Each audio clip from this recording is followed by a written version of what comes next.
શ્રી રામ જન્મભૂમિ અયોધ્યાથી બનાસકાંઠા જિલ્લાના સરહદી વિસ્તાર એવા વાવ તાલુકાના ઢીમા ખાતે શ્રી 1008 મહંત શ્રી જાનકીદાસ બાપુને અયોધ્યાથી આમંત્રણ મળતા આજે અયોધ્યા જવા માટે રવાના થયા હતા, જેમાં ઢીમા તેમજ થરાદની અંદર ઠેર ઠેર જાનકીદાસ બાપુનો ભવ્ય સ્વાગત કરવામાં આવ્યું હતું। શ્રી રામ સેવા સમિતિ, RSS, બજરંગ દળ, લાયન્સ ક્લબ આગેવાનો દ્વારા સંત શ્રી જાનકીદાસ બાપુનું ઢોલ નગારાઓ સાથે સ્વાગત કરવામાં આવ્યું હતું। તેમજ શ્રી રામ સેવા સમિતિના સભ્યો અને બજરંગ દળ, લાયન્સ ક્લબ આગેવાનો તેમજ પત્રકાર મિત્રો દ્વારા સંત શ્રી જાનકીદાસ બાપુનું સ્વાગત કરવામાં આવ્યું હતું। ત્યારબાદ થરાદથી શ્રી રામ જન્મભૂમિ અયોધ્યા જવા નીકળ્યા હતા।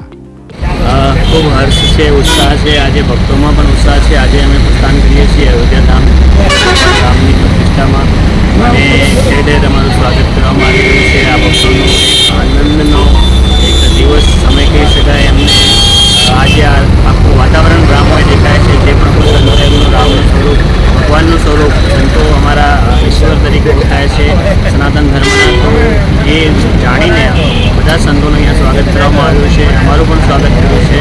ભક્તોનું ક્યારે પણ